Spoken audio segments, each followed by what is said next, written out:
Assalamualaikum warahmatullahi wabarakatuh. Dalam video kali ini saya akan membahas tentang modal dalam bahasa Inggris, baik pengertian, macam-macam modal, contoh kalimat dan soal.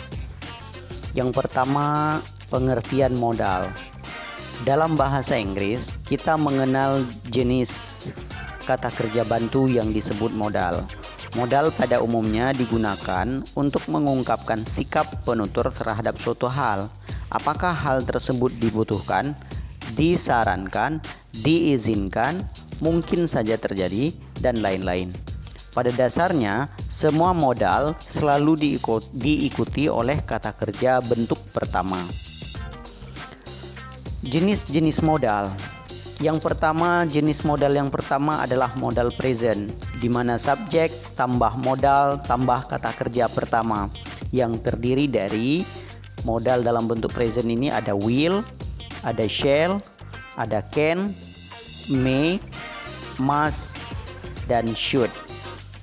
Will akan, shall juga akan, can bisa, may boleh, must harus, should harus atau seharusnya. Contoh penggunaan will digunakan untuk menyatakan akan dalam bentuk future simple atau dalam bentuk future tense dan sama dengan to be, going to. Contoh, I will go to Bandung tomorrow. Saya akan pergi ke Bandung besok. Yang kedua, permintaan dengan sopan atau menawarkan sesuatu. Contoh, will you carry that bag for me? Maukah kamu membawakan tas itu untuk saya? Kemudian modal dengan bentuk shall digunakan untuk menyatakan akan dalam bentuk future juga. Contoh, I shall go to Jakarta tomorrow. Saya akan pergi ke Jakarta besok. Selanjutnya, menawarkan bantuan. Jadi shall juga bermakna menawarkan bantuan. Contoh, shall I turn on the light? Haruskah saya menyalakan lampu? Kemudian shall juga memiliki arti yaitu janji. Contoh, I shall meet her tomorrow. Saya akan bertemu dengannya besok. Kemudian modal berikutnya adalah must, artinya harus atau mesti. Kata kerja bantu yang berarti harus atau wajib digunakan untuk menyatakan yang pertama menyatakan keharusan atau mesti. Contoh, you must go now. Kamu harus pergi sekarang. Dalam kalimat negatif dan membuat jawaban dari kalimat tanya, selalu gunakan need to atau needn't, bukan must not atau mustn't. Contoh, must I go now? Yes, you must. Yes, you need. Jadi kalau kita ingin mengatakan tidak harus, itu bahasa Inggrisnya adalah mustn't atau needn't. Bukan dalam kalimat negatif atau membuat kalimat tanya selalu gunakan needn't, bukan mustn't atau mustn't. Jadi kalau ingin mengatakan tidak harus atau tidak mesti itu needn't, bukan mustn't. Sekali lagi, needn't atau gunakan needn't atau need not, bukan mustn't atau must not. Seperti itu. Kemudian must not menunjukkan larangan atau tidak boleh. Contoh, you must not smoke in the class. Kamu tidak boleh merokok di dalam kelas. Must sama dengan have to. Untuk she atau he pakai has to. She atau he gunakan has to. Jadi has to sama dengan have to sama dengan must. Must sama dengan have to, sama-sama harus. Sedangkan has to digunakan untuk she atau he atau it. You must read this book contohnya. You must read this book. Kamu harus membaca buku ini. Itu sama dengan you have to read this book. Must tidak mempunyai bentuk lampau. Bentuk lampau yang memiliki arti yang sama adalah had to. Dan bentuknya sama untuk semua objek. Contoh, I had to meet my sister yesterday. Karena must tidak ada lampaunya, maka gunakan had to untuk menyatakan suatu keharusan yang terjadi di masa lalu. Saya harus bertemu dengan saudara perempuanku kemarin. I had to meet my sister yesterday. Kemudian may. Kata kerja bantu yang berarti boleh atau mungkin digunakan untuk menyatakan permohonan izin. Contoh, may I borrow your motorcycle? Yes, you may. Permohonan atau juga harapan. Contoh, may you both full of happiness. Mudah-mudahan kalian berdua dilimpahi kebahagiaan. Jadi may di sini untuk meminta izin atau harapan. May I borrow your motorcycle? Bolehkah saya meminjam motormu? Atau yang kedua, mudah-mudahan kalian berdua dilimpahi kebahagiaan. May you both full of happiness. Kemudian ada should atau ought to, artinya seharusnya, digunakan untuk kata kerja bantu yang artinya sebaiknya atau seharusnya. Contoh, she ought to be here now. Dia seharusnya ada di sini sekarang. Menyatakan tugas atau pekerjaan yang tidak terselesaikan atau tidak terpenuhi atau terabaikan. Contoh, the work ought to have been finished last week. Pekerjaan itu seharusnya sudah diselesaikan pekan lalu. Kemudian can artinya dapat, digunakan untuk menyatakan yang pertama kesanggupan atau kemahiran seseorang. Contoh, I can sing, saya bisa bernyanyi. Yang kedua, can juga bisa digunakan untuk minta izin. Can I borrow your book? Bolehkah saya meminjam bukumu? Kemudian can juga bisa digunakan untuk menyatakan kemungkinan. He can be ill, dia mungkin sakit. Kemudian modal dalam jenis kedua. Tadi yang pertama modal dalam bentuk present, yang kedua modal dalam bentuk past. Rumusnya subjek, modal past plus kata kerja pertama. Yang pertama ada would, yang kedua should, yang ketiga must atau had to, yang ketiga might, yang keempat could, dan yang kelima could ya.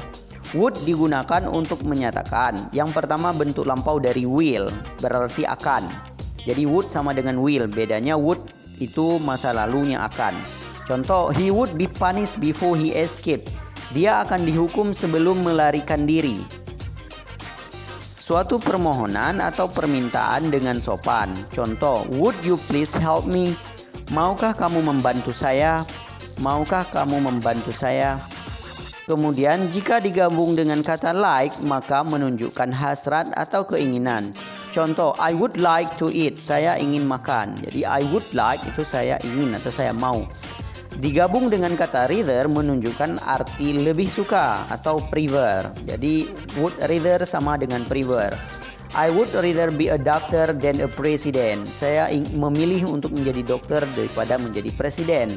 Kemudian should digunakan untuk menyatakan yang pertama bentuk lampau dari shall, yang kedua anjuran atau sebaiknya. Contoh yang pertama, when he came to my house, I should go. Ketika dia datang ke rumah, saya harus pergi.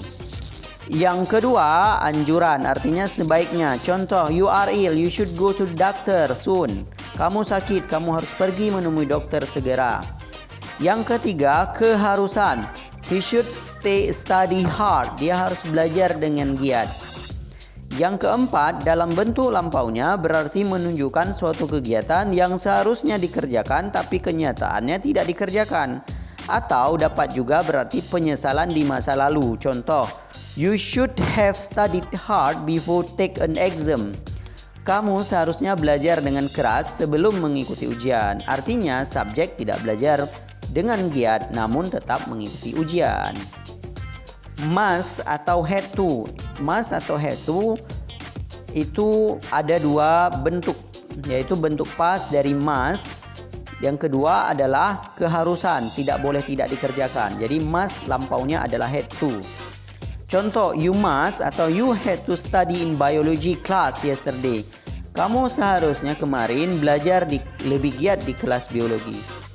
Yang berikutnya ada might, menyatakan kalimat berita berbentuk past tense. Contoh, the newspaper said it might rain tomorrow. Berita di koran menyatakan kemungkinan besok hujan.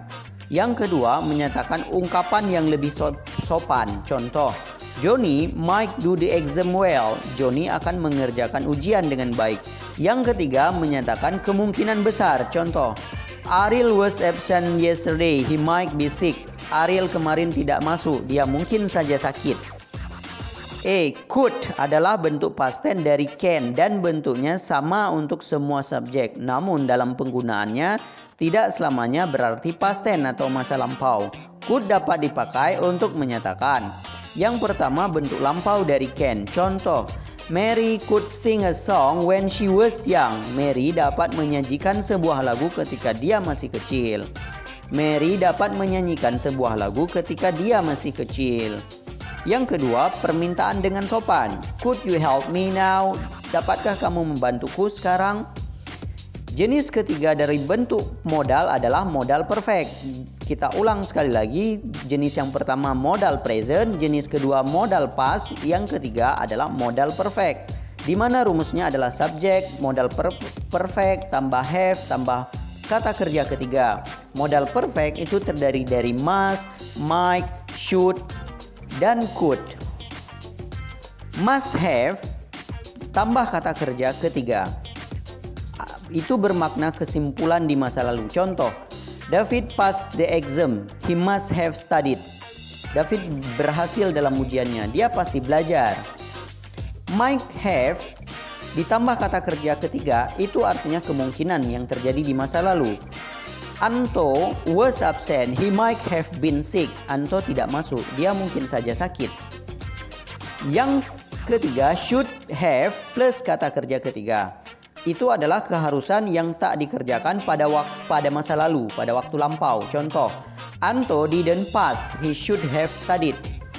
Anto tidak lulus. Dia seharusnya belajar. Artinya, he didn't study. Dia tidak belajar. Jadi si Anto tidak belajar. Seharusnya dia belajar. Berikutnya ada could have plus kata kerja ketiga, yaitu kemampuan yang tidak digunakan di masa lalu. Contoh, Anto could have done the homework himself. Anto seharusnya bisa menyelesaikan PR-nya sendiri. Artinya dia nggak kerjain sendiri PR-nya. Fakta yang berlawanan arti. He didn't do the homework himself. Dia tidak mengerjakan PR-nya sendiri. Catatan penting, notes, modal tidak perlu akhiran S, meskipun subjek kalimatnya he, she, atau it. Contoh, he can drive fast, itu kalimat yang salah karena di can ada S-nya. Yang benar adalah he can drive fast, tidak perlu S. Berikutnya, modal tidak membutuhkan do, does, atau did. Kemudian modal selalu terletak di awal kalimat tanya. Modal tidak perlu ing, modal juga tidak perlu to. Jika modal tidak membutuhkan do, does, did, maka contohnya seperti ini. Misalnya, bisakah kamu mengemudi? Do you can drive? Itu salah. Yang benar, can you drive? Modal selalu terletak di awal kalimat tanya. Kalau kita ingin bertanya, letakkan modal di awal kalimat. Misalnya, apakah dia harus di sini? Must be here today, misalnya. Modal tidak perlu ing, jadi tidak ada ing di modal. Tidak ada shall atau can, shelling, canning, atau di depannya. He can go, bukan he can going. Modal tidak butuh to. I can drive, bukan I can to drive. Demikian pelajaran untuk modal. Sampai bertemu di video berikutnya.